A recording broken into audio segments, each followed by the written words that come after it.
Hey guys, Inabu here, back with another video, and today I want to take a look at the build out and give you my thoughts on the new iFlight XL5 V5 freestyle frame. Now, I built up this frame and this is their newcomer to replace their version 4, which I did have some issues with when it came to the durability. So I want to talk about what I like about this frame and then what I don't like about it and what I think could still be improved or what they got right when it comes to the overall frame. So first off, let's talk about what I put on this build. Right off the bat, starting from the outside in, I went with the VLOX 2306.5 2550 kV motors from T-Motor. I'm very happy with these motors. These are my go-to motor right now because they're economically priced. And as you can probably tell from my videos, I'm cheap when it comes to a lot of my parts. But I try to find things that are good quality for the price. And T-Motor makes an excellent mid-priced freestyle motor. Going in, you can see here I've got the Immortal T antenna. Now, the frame does come with an Immortal T mount in the packaging that goes on the back of the frame. I chose not to use it. I just put it on the arms like I do with most of my builds. But this is in the packaging for those who want to have the frame with it and want to use the Immortal T coming out of the back of the build. I then used a GEP RC 50 amp 4-in-1 ESC that does anywhere from 2 to 6S. And I do use motor output limiting to run 6S and 4S batteries on this rig, and it handles quite well. I am using the SpeedyBee F7 all-in-one flight controller, and I'm very happy with that flight controller. Again, this has been my go-to flight controller for most of my builds right now. In the front, we're sticking with the Caddx Ratel camera for Starlight. This has a 2.1mm lens on it, and for the for the RunCam 5 Orange Edition 4K camera, I 3D printed the standard iFlight version 3, 4, and now 5 GoPro Session style mount. So this frame is quite a bit longer, I would say, probably about 5 millimeters longer when it comes down to the overall length of the frame, which allows you a very nice building surface to work on. Behind the Catel camera, I'm sorry, I can't even talk today. I was out late flying this thing. I've got the ViFly version 2 powered buzzer, and then we went with the iFlight Success Force 800 milliwatt Smart Audio VTX. Now, some of the things that I did not do was I didn't use the battery sled that came with it as well. I went with some polyurethane with double-sided tape on the top just to give me a little bit more surface area to hold the batteries. I did use the included TPU so that I could have the antenna come out the back to hold my SMA in place, and my TBS Nano Crossfire receiver is placed in the back underneath here.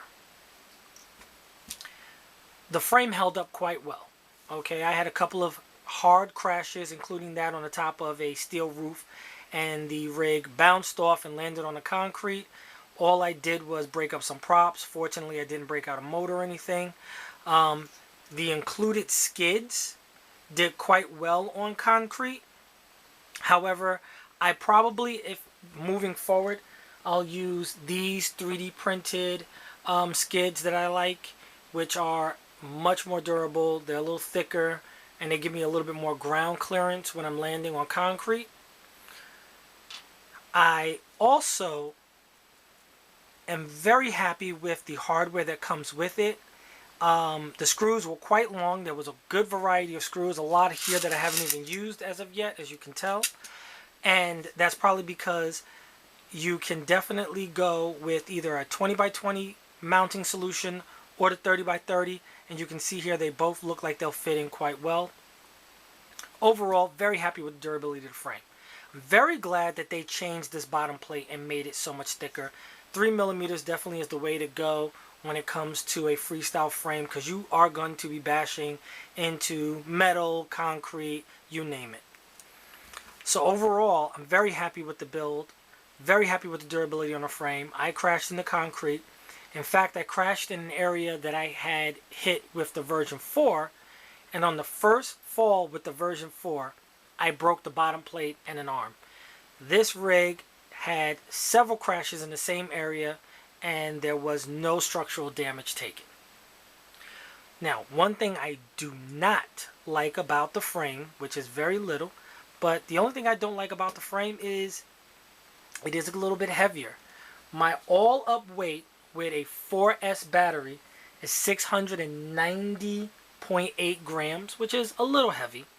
I mean, and the 6S batteries brought that up to 722.2 grams. So it's a little bit heavier, but that's the price you pay for durability.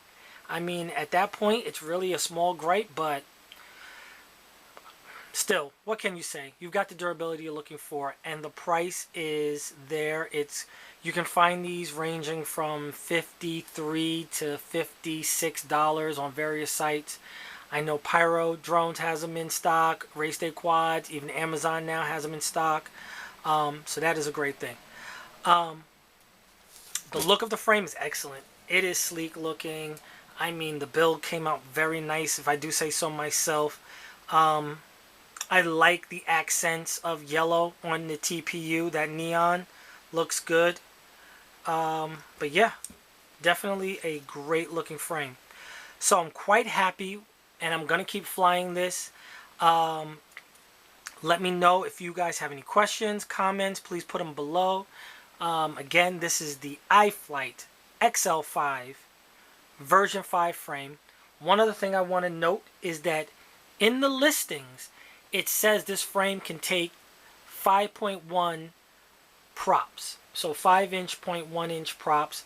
But I have flown these with 52, 49 dowel props, and there is plenty of clearance. So you can fly a 5.2 by 4.9 by 3 prop on this rig, and it flies like butter. So there you have it. iFlight XL5 version 5 frame. You saw it here. Questions, comments below. Please remember to like and subscribe, and I will see you guys with the next video. You guys have a good night.